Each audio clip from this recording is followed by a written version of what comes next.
और देख सकै छियै जे गोवा में 24 आवर्स बारिश भऽ रहल अछि, कंटिन्यू कखनो बारिश छूटे नहीं रहल छै।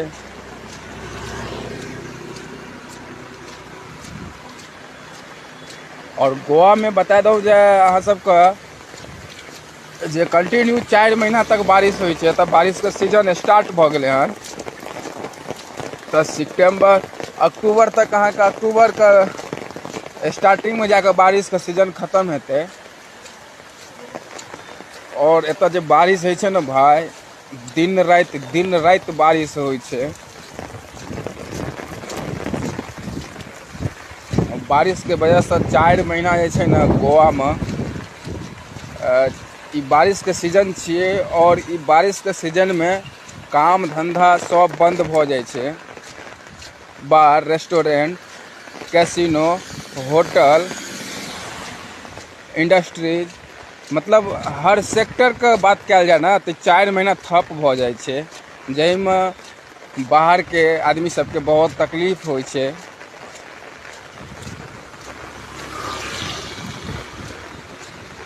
और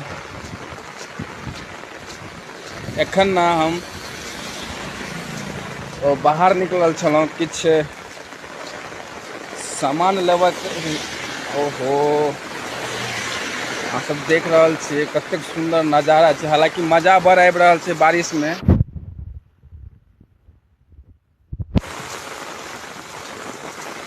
और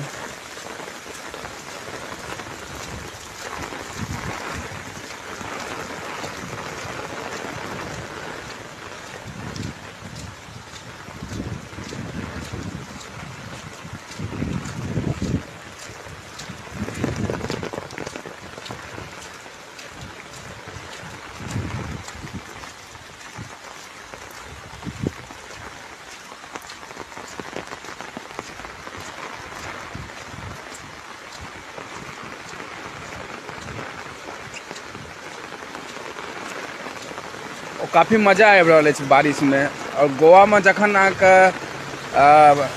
एक्चुअली टूरिस्ट सब जे अबै छै अहाँके आउट ऑफ कंट्री से, तो अहाँ सबके बता दी जे एक तो ये अहाँके टूरिज्म प्लेस छिए। और एतऽ जे घूमऽ के लेल आबै छै ने, तो गोवा में अहाँके बारिशे के सीजन में लोग सब घूमै छै बीच पर, समुद्र किनारे। तो गोवा में जैसे से मान लिया बारिशो होइ छै, तकर बावजूदो आराम से रेन कोट लगा के और फुल मजा लऽ सकै छी।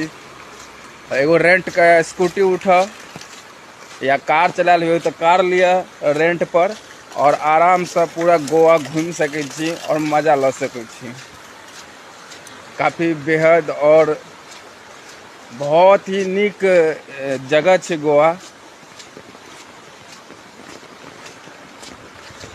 और एखन हम जा रहल छी अपन रूम पर।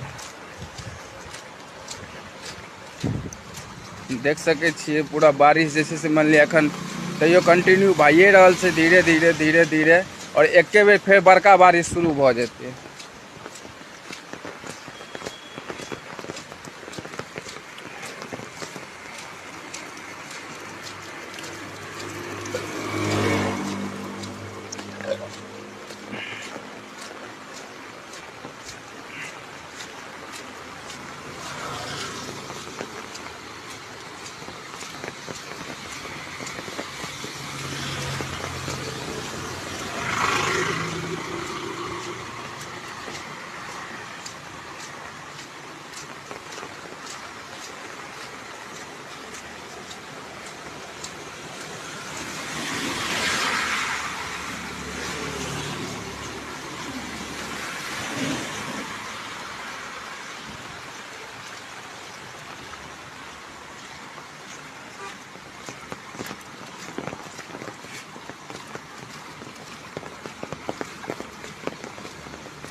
और एतऽ जैसे से गोवा में घूमऽ के सबसे बढ़िया सुविधा ई छै जे आराम से 300 रुपया दियो, ड्राइविंग लाइसेंस के एक कॉपी दियो जीरोक्स, और अहाँ पूरा गोवा स्कूटी से घूम सकै छी या बाइक से,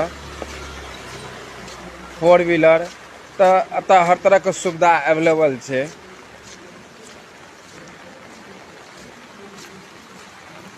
और हम आबि गेलहुँ एखन अपन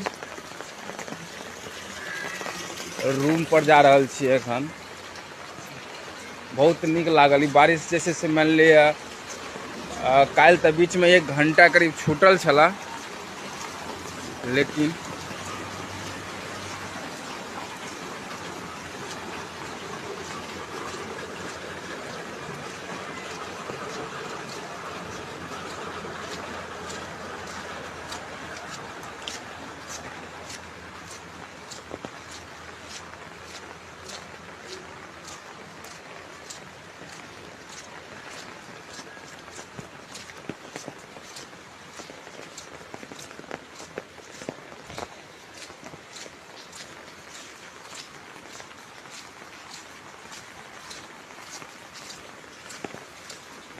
तो बस आब आबि गेलहुँ हम अपन रूम पर।